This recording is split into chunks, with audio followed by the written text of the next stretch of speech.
rollback choices.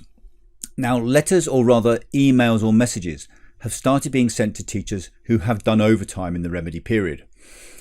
Overtime, yeah, I can hear a few teachers laughing and saying, who gets paid overtime in this job? It is a very small group of teachers. Overtime is very rarely given. Most teachers are expected to just go above and beyond, but there are occasions where even that gets its limits. So sometimes some places, some schools, if you're doing weekend work or you're taking extra evening classes or the like, they'll pay you overtime rather than increasing your salary. So this has to be dealt with. The reason for the letters is that overtime never used to add anything to the pension scheme itself, but that has changed with the new scheme. And as those affected have been moved back into the old scheme, we have this problem where the teacher has already paid for their overtime to be included in their pension, when it may, and I'm going to emphasise that may for a reason, it may not add anything to their pension.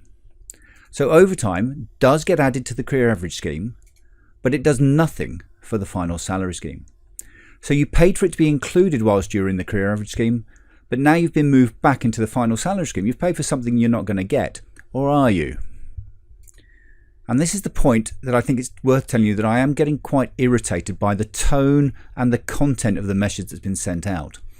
There are a number of things that have got under my skin with this. Firstly, I think it pushes you, or pushes teachers, towards the immediate refund as being the only option.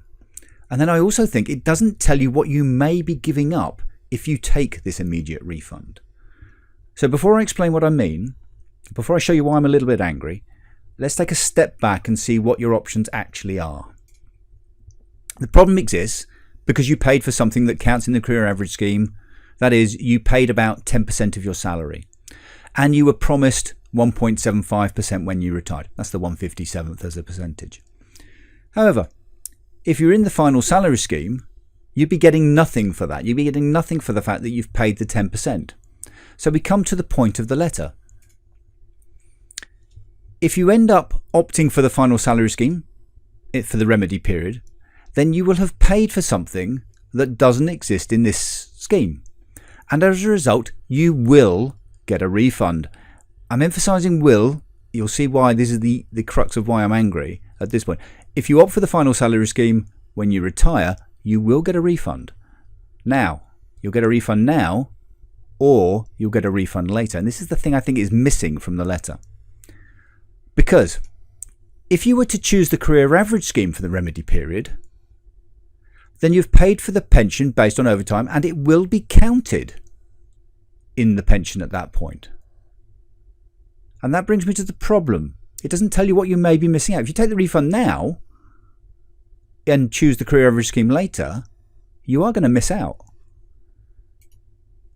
So if you went for the final salary scheme, you're going to get the refund. You can have it now. You must be, and this is where it said, the letter says you must be taken. But you can take the refund now, or you can defer it and take it later when you come to make the choice. And the problem with this is that if you make the refund now, and then you opted because the career average scheme for you turns out to be better when you retire, you'll get no pension for the overtime payments that you made. If you defer it and you take the refund later, then you will get that pension for the overtime payments that you made. And that's the key point. I think they're missing that one element in the letter to let you know that, yes, you're going to get a refund if you choose final salary. You don't have to take it now. And in fact, the default position is they're going to force you to take it unless you do respond. So it's worth thinking, looking at this and saying, do I want it now or do I want it later?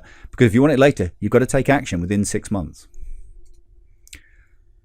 So are you being pushed into taking the refund now?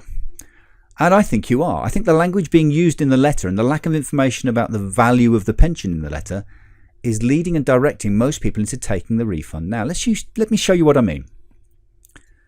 This paragraph does explain the current situation has. Everyone's been put back into the final salary scheme, and therefore pension payments relating to the overtime aren't included. But it makes it sound like this is an absolute change, something you're not going to have a choice over in the future. And this highlighted part, they say, will be returned to you. Will. That clearly, to my mind, implying that you have no choice. Now, I was never an English teacher. I was maths and IT. But will, in English, my definitions, my determination, that certainly sounds to me like there is not going to be an option. Later on, though, they do tell you that you do have a choice. But the language to my mind seems to be hiding that option. Advice if you would prefer for these contributions to be held by the scheme until retirement. That to me is just a little hiding the fact that you're going to get the money now or you're going to get it later. It does seem to be pushing you towards taking it now. And this isn't the only example. There is the default option. If you don't make a decision that they will pay it back to you, they will do that for you. They will make that decision for you and say it's done, and once they've done it, you can't go back. Then we come to the figures. And for me as well, as the coercive language being used, there's one crucial figure missing from this section, and a failure to explain the composition of the refund and the compensation. Again, we have the use of the word will. Like you have no choice again. The word can really should have been used at this point in my mind. And then the term being used to describe the repayment, the compensation payment. Now, I know that they've had no choice on this phrase because it's the one that was laid down in the legislation, and it's technically the correct word. But when I see the word compensation, it does make me think that this is something extra, something paid to make up for a mistake or to put right an injustice. The word itself, I think, encourages people to say yes to taking it, but it doesn't really explain what you may be giving up in return. This compensation payment, though, is made up of two parts: a refund of the money you paid and interest on that money. Now let's look at the figures, because I believe two important things are missing. Now this is an example I've taken from a real letter I had. I've adjusted the figure so we can't trace it back to the actual person. We're told in this case how much we paid to the scheme. In this case, we paid just over £1,500, and how much they will pay us, just over £1,600 as compensation. In many cases, though, the amount being offered will be less than how much you paid, and that seems a bit strange. But because the amount is not broken down, it can be hard to understand why that's the case. So let me do a quick breakdown of this example for you. So starting off with the money you paid, in this case just over £1,500, income tax is deducted. Now, because you get income tax relief at the time, the £1,500 was actually only about £1,200 from you, and the other £300 would be the money the government would have taken in income tax. So they take that off you. And that leads to a refund on the contribution element of just over £1,200. And then we have interest. Now, there is a little bit of a lack of clarity on how this is calculated, but it appears to be in the region of about 8% per year. Now, don't get too excited by that figure. That is only up to the point where the refund is offered. Any interest going forward from this point onwards is going to be more in line with a poorish kind of savings account. And so these give us our total figure, the total amounts of what they've offered. And so the first thing they haven't told you at this point is that the interest element is going to be taxable. So if you're receiving over £1,000 in interest from other savings, combined with this, you are then going to lose 20% of that to income tax as well. So in this case, we could lose about £77 to income tax from that interest payments being made. But they haven't told us this. They haven't broken the figure down. There's a, you paid this much, this is how much we're going to pay you back. And they don't really give you the breakdown for that. You've got to work it out for yourself. Now, to be fair, they do in the last paragraph tell you that you can delay taking the refund until you get to the end of your career. But I think this section is very wordy, and that itself encourages teachers to take the immediate refund option. But worse than this, it does not give you any figures relating to how much pension you may be giving up. Or indeed, if you opted for the career average, whether at the end of your career, you would then have to go back and pay them for the overtime that you've then refunded and now they want back again, and whether you'd have to pay any interest on it at all. So there's a certain lack of clarity in what's going on with this pound. How do we figure out the amount of pension you would have in the career average scheme? As a rough guide, most teachers are paying around or just under 10%. Note that this table is for this year's salary levels. The rates you paid would have depended on the salaries that you had when you were earning overtime. That is between 2015 and 2022. So I'm going to work on 10% as a rough approximation. It's a nice and easy figure. In return, teachers get 1/57th or 1.75% of their salary added to the career average pension. So we know that the 10% amounts in this figure, in this case, to the 1540, and therefore the 1.75% would be equal to about £270. Sorry, you've paid 1,540, and in return you're going to get £270 a year for life from your state pension age. But hold on, that's not, repeat not, the value now of what you've paid for. You bought that 270 many years ago, possibly as far back as 2015. And that means it will have been increased since then, not by interest on the payments you made. No, the amount you have tucked away in the career average scheme has been increasing by inflation. And not just by inflation, but by inflation plus 1.6% every year. And every year since you paid for it. So just how much is that worth now? Well, it depends on when you were paid the overtime and when you paid into the pension. The further back it is, the more it will have been increased by inflation. The TPS site have the figures on their site, and it shows how much the increase has been each year, and it adds up. If you had earned that £270 back in 2015, then it would add 1.5% by 2017, going up to 274, and then 2.6% to 281, then 4.6% to 294, and so on throughout the years until we get to the big one in 2023-2024, where 11.7% was added. And then from next April, it's going to be another 7.4% added to it. That could bring its current value to £417. That's a massive increase in the value of the pension that you paid £1,500 for. Remember, they're giving you a refund of what you paid plus a bit of interest, which gets up to £1,600, which is, you paid £1,500, you're getting £1,600 back. It's not that big a change.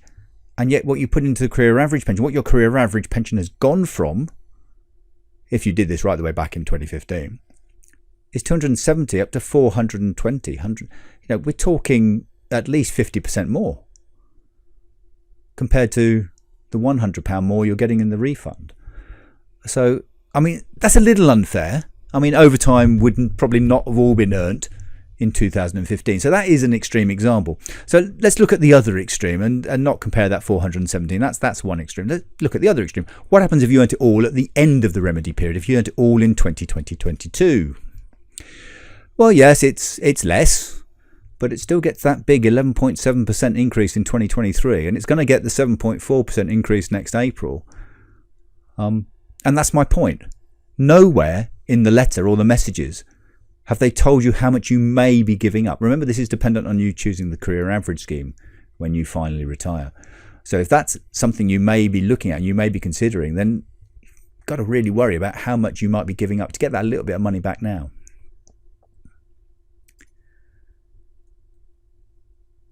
So we come to the letter again.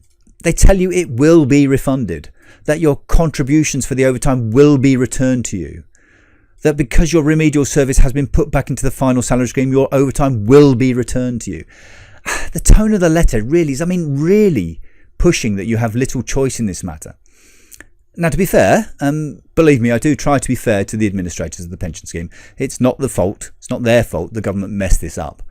To be fair, there is one paragraph that tells you that you can defer this.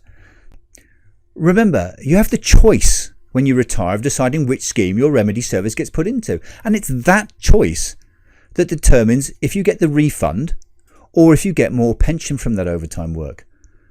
And this is what's making me angry. In the letter, they've put in the amounts that have shown if you take the refund now. But they have not told you what you'll be giving up if later on you picked the career average scheme for the remedy period. So what kind of figures are we talking about? What do I think they should be giving you in order to help you make an informed choice?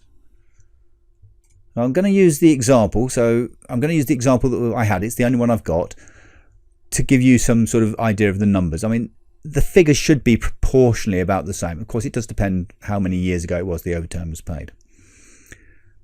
So you can take the refund now, or you can defer it. If you take it now, you'll get the amount shown in your letter. But you may have to pay income tax on the interest part of that. In the letter I've seen, this was just over £1,600 in total. Or you can defer it and get nothing now. However, if you defer it, you'll get the refund and you take the final salary scheme as your choice when you retire. You will get that £1,600 plus some more interest. However, if you pick the career average scheme, it will become a pension for life. Now, the actual amount depends on how much overtime you did. But in this case, I believe we're talking about at least £340 a year for life. And I'm emphasising at least because this figure is going to increase every year between now and when you stop working. Because when it gets revalued in April each year, not only did they add inflation, they add a 1.6% boost. And so that is a minimum amount, or proportionally a minimum amount, of what you will get if you choose the career average scheme. So I hope this has given you some food for thought and explain what I feel is missing from the message that's been sent to those of you with overtime payments. So you have two choices if you've worked overtime in the remedy period. Option 1, get the refund. By accepting immediate repayment, you get a return of your contributions minus income tax, but with some interest. But in return, you're giving up any pension that those contributions would have generated if you later pick the career average scheme. Or option 2, you can delay the decision by deferring it until you retire.